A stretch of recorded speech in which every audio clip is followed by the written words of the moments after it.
இந்த மந்திரம் எப்படி வேலை செய்யுது அப்படிங்கறத தெரிஞ்சுக்கணும். இந்த மந்திரத்தோட முக்கியத்துவம் என்ன, எந்த யோகி ஞானி இந்த மந்திரத்தை பத்தி அதிகமா பேசியிருக்கிறாங்க, அதையும் தெரிஞ்சுக்கிட்டு அதுக்கப்புறம் போலாம். ரொம்ப நேரம் எடுத்துக்க மாட்டேன், நான் சீக்கிரம் முடிச்சிருக்கேன்.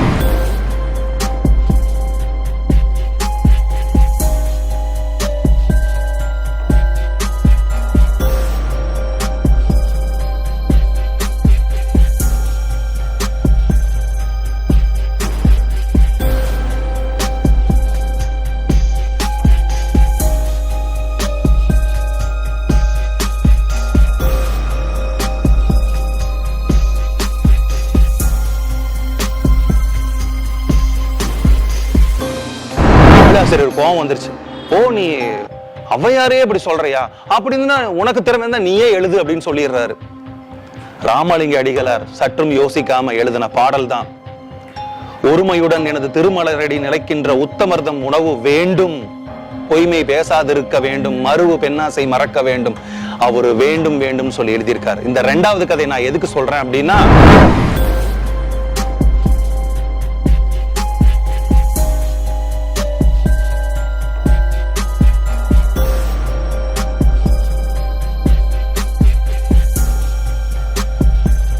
நல்ல ஒரு விஷயத்தை ஆழமா புரிஞ்சுக்கோங்க. எண்ணம் போல் வாழ்க்கை. நீங்க குருநாதர் அடிக்கடி சொல்லுவாங்க, நம்ம எண்ணங்கள் எந்த அளவுக்கு சுத்தமா இருக்குதோ அந்த அளவுக்கு அந்த எண்ணங்கள் இருந்து வெளிப்படக்கூடிய நம்ம பிராணனோட சேர்ந்த சுவாசம் தான் வெளியே வருது. அதுக்கு அந்த மந்திரத்துக்குள்ள இருக்கக்கூடிய யோக ரகசியம் என்ன அப்படின்னா,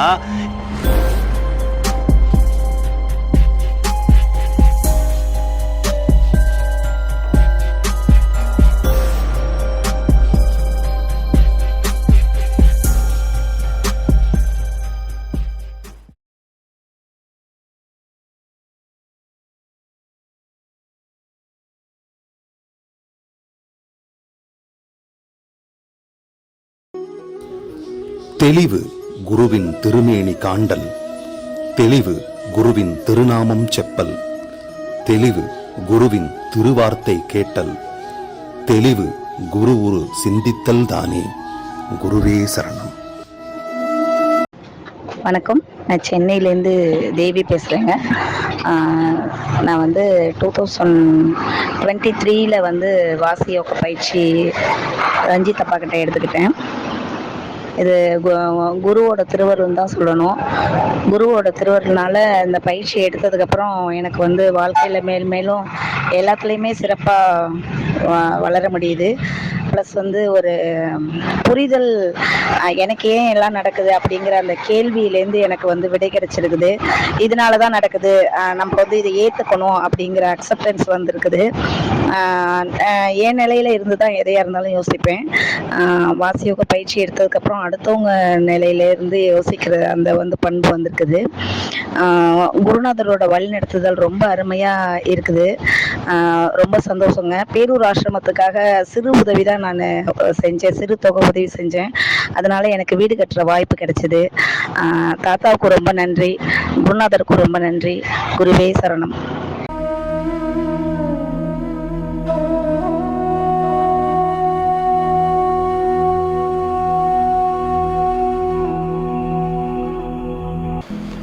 வணக்கம், நான் உங்க ஆத்ம நண்பன் பேசுறேன். பிரம்மஸ்ரீ தவத்திரு திருச்சிட்டம்பலம் சுவாமிகள் குருநாதர் அவர்களோட தாள வணங்கிட்டு இந்த பதிவுல நம்ம ஒரு முக்கியமான விஷயத்தை பத்தி பேச போறோம். என்னன்னா, நம்மளோட வாழ்க்கையே மாற்றி அமைக்கக்கூடிய சில மந்திரங்களை நான் உங்களுக்கு இன்னைக்கு சொல்லி கொடுக்க போறேன். இந்த மந்திரங்களை சொல்லி கொடுக்கறதுக்கு போறதுக்கு முன்னாடி நான் 2 கதை சொல்ல போறேன். தயவு செஞ்சு பொறுமையா இந்த கதையை கேட்டுட்டு அதுக்கப்புறம் அந்த மந்திரங்களுக்குள்ள போலாம். ஏன்னா, இந்த மந்திரம் எப்படி வேலை செய்யுது அப்படிங்கறத தெரிஞ்சுக்கணும். இந்த மந்திரத்தோட முக்கியத்துவம் என்ன, எந்த யோகி ஞானி இந்த மந்திரத்தை பத்தி அதிகமா பேசியிருக்கிறாங்க, அதையும் தெரிஞ்சுக்கிட்டு அதுக்கப்புறம் போலாம். ரொம்ப நேரம் எடுத்துக்க மாட்டேன், நான் சீக்கிரம் முடிச்சிட போறேன். சரி, முதல் கதை. ஒரு ஊர்ல ஒரு ஞானி இருந்தாங்க. அந்த ஞானிக்கு 50 சிஷ்ய பசங்க இருந்தாங்க. 50 பேர் கூட அவர் ரொம்ப கனிவா ஆனந்தமா சந்தோஷமா இருந்தாங்க. ஒரு சிஷ்ய பிள்ளைக்கு மட்டும் திடீர்னு உடம்பு சரியில்லாம ஆயிருது. இந்த குருநாதர் சொல்றாங்க, அந்த ஒரு சிஷ்யனோட வீட்டுக்கு 49 சிஷ்யர்கள் எல்லாம் சரியா 6 மணிக்கு வந்துருங்க, நானும் அங்க வந்துருவேன், நம்ம அங்க சில சாதனைகளை பண்ண போறோம்னு சொல்லிடுறாரு.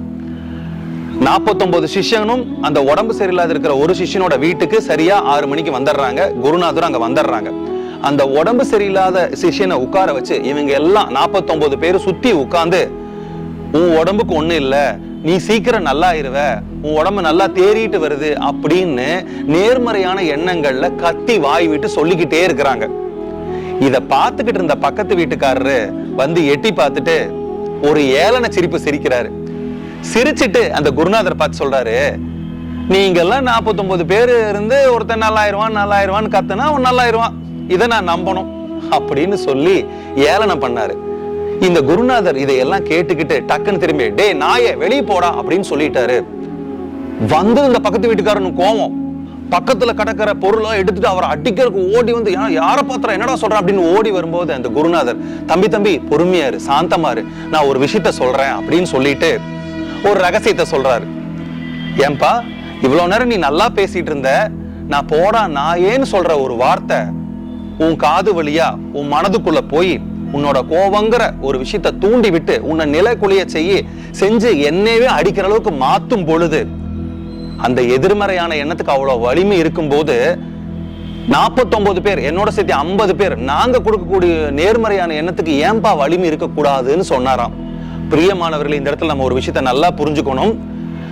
ஒரு விஷயத்த நம்ம எப்படி ரிசீவ் பண்ணி நம்ம கொண்டு போறோமோ கண்டிப்பா உள்ளுக்குள்ள போய் அது வேலை செய்யும். முதல் கதையோட அர்த்தம் என்னன்னா, எதிர்மறையான எண்ணங்களை தள்ளிட்டு நேர்மறையான எண்ணங்களை எந்த அளவுக்கு நம்ம உள்ள கொண்டு போறோமோ 100% அது வேலை செய்யும்.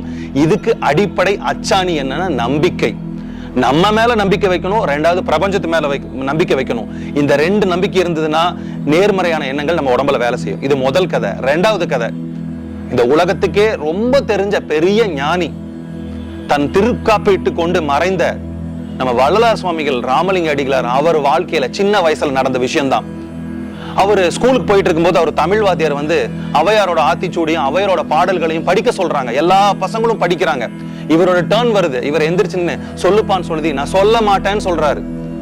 தமிழாசிரியருக்கு ஆச்சரியம், ஏன் இந்த பாடல் நீ சொல்ல மாட்டேங்கிற, சொல்லு, அவையோட குரல் நல்லது தானே, அவையோட பழமொழி நல்லது தானே, ஆத்திச்சூடி நல்லது தானே, சொல்லு அப்படின்னு சொன்னதையும் இல்ல நான் சொல்ல மாட்டேங்கிறாங்க. ஏன் அப்படின்னு கேட்டங்கேட்டிக்கு அவையோட பாடல்கள் எல்லாம் வேண்டாம் வேண்டான்னு எதிர்மறையான சொற்களே வருது. ஓதாமல் ஒரு நாளும் இருக்க வேண்டாம், ஒருவரையும் பொல்லாங்கு சொல்ல வேண்டாம், மாதாவை ஒரு நாளும் மறக்க வேண்டாம். இதுல என்ன இருக்கு அப்படின்னு தமிழாசிரியர் சொன்னப்ப, நம்ம சொல்லக்கூடிய வார்த்தைகள்ல நேர்மறையான எண்ணங்களும் நேர்மறையான சக்திகளும் அதிகமா இருக்கும்போது நம்மளோட வாழ்க்கையை வளப்படுத்துதுங்க சார். அதனால நேர்மறையான எண்ணங்கள் கொண்ட வார்த்தைகளை தான் உபயோகப்படுத்தணும் அப்படின்னு சொல்றாங்க. தமிழாசிரியர் கோவம் வந்துருச்சு. ஓ, நீ ஔவையாரே இப்படி சொல்றியா, அப்படின்னு உனக்கு திறமை இருந்தா நீயே எழுது அப்படின்னு சொல்லிடுறாரு. ராமலிங்க அடிகளார் சற்றும் யோசிக்காம எழுதின பாடல் தான், ஒருமையுடன் எனது திருமலரடி நிலைக்கின்ற உத்தமர்தம் உணவு வேண்டும், பொய்மை பேசாதிருக்க வேண்டும், மறுவு பெண்ணாசை மறக்க வேண்டும், அவரு வேண்டும் வேண்டும் சொல்லி எழுதியிருக்காரு. இந்த 2வது கதை நான் எதுக்கு சொல்றேன் அப்படின்னா, நம்ம உலகத்துல இப்போ நமக்கு எல்லாம் ரொம்ப பரிச்சயமா இருக்கக்கூடிய வள்ளலார் சுவாமிகளே எதிர்மறையான எண்ணங்களை தள்ளிட்டு நேர்மறையான எண்ணங்கள் எடுத்துக்கோங்கன்னு சொல்லியிருக்காங்க. அதுக்கு வலிமை ஜாஸ்தி. இப்ப நான் அந்த மந்திரத்துங்களுக்கு வர்றேன். நான் அந்த மந்திரம் என்ன சார், எல்லாம் நம்ம உபயோகப்படுத்திக்கிட்டு இருந்ததுதான், இப்ப நம்ம மறந்துட்டோம். நான் என்னோட உரைகள்ல நிறைய இந்த விஷயத்த சொல்றது உண்டு. நம்ம பக்கத்து வீட்டுக்காரரு நம்மளை பார்த்து அந்த 3வது வீட்டுல பேய் இருக்குதுன்னு சொன்னா நம்ம உடனே நம்புவோம். அங்க முருகன் இருக்கான், இயேசு கிறிஸ்து இருக்காரு, நபிகள் நாயகம் இருக்காங்க, சிவபெருமான் இருக்காங்கன்னா போட உனக்கு வேற வேலையிலன்னு சொல்லிட்டு போயிருவோம். பாருங்க, எதிர்மறையான எண்ணங்களுக்கு நம்ம எவ்வளவு வலிமை கொடுக்கிறோம், ஆனா நேர்மறையான எண்ணங்களுக்கு வலிமை கொடுக்கறது இல்ல. இங்க பாருங்க, இப்ப நான் அந்த மந்திரங்களை சொல்ல போறேன், அந்த ரகசியத்தை சொல்ல போறேன். தயவு செஞ்சு இப்படி எல்லாம் பண்ணா நடக்குமான்னு அந்த பக்கத்து வீட்டுக்கார அந்த ஞானி கிட்ட கேட்டேன். அந்த மாதிரி தயவு செஞ்சு கேட்காதீங்க. எந்த ஒரு விஷயத்தையும் 21 நாள் இல்ல 48 நாட்கள் தொடர்ந்து முயற்சி பண்ணி பாருங்க. 100% உங்களுக்கு வெற்றி வாய்ப்பு குவியும். சரி, நான் தொண பேச விரும்புத அந்த மந்திரத்துக்குள்ள போலாம். என்ன சார் அந்த மந்திரம்? இப்போ ஒருத்தருக்கு கல்யாணம் ஆகாம இருக்குன்னு வச்சுக்கோங்களேன். அவர்கிட்ட நம்ம போய் கேட்கிறோம், ஏங்க உங்களுக்கு கல்யாணம் ஆயிடுச்சா? இல்லைங்க கல்யாணமே ஆகல. பாருங்க, அவர் சொல்லக்கூடிய விஷயம், ஏன் பொண்ணே கிடைக்கல, எனக்கு தோஷம் இருக்குது, எங்க போனாலும் பொண்ணு அமைய மாட்டேங்குது, இந்த மாதிரி சொல்லுவாங்க. ஒருத்தங்க குழந்தை இல்லாத தம்பதி கிட்ட போய், ஏமா குழந்தை ஏதாவது வாய்ப்பு இருக்கா, ஏதாவது விசேஷமா? விசேஷம் இல்லை, எனக்கு குழந்தை இல்ல, கன்சீவ் ஆகல, எனக்கு கர்ப்பப்பையில இந்த பிரச்சனை அந்த பிரச்சனை, மருந்து நிறைய சாப்பிட்டு ஒன்னும் நடக்கல. நிறைய பணம் வச்சிருக்கிறவங்க இருப்பாங்க, அவங்க வாழ்க்கையில் நிறைய பிரச்சனை இருக்கு. அவங்க கிட்ட போய் யாரோ ஒருத்தர் கையேந்தி காசுக்கு கேட்டா காசே எங்கிட்ட இல்ல, ஆனா பாக்கெட்ல பணம் வச்சிருப்பாங்க. ஒரு வேலை கிடைக்கல, எனக்கு வேலையே கிடைக்கல, என்னை யாரும் தேர்ந்தெடுக்க மாட்டேங்கிறாங்க. பிரியமானவர்களை, நல்லா ஒரு விஷயத்த ஆழமா புரிஞ்சுக்கோங்க.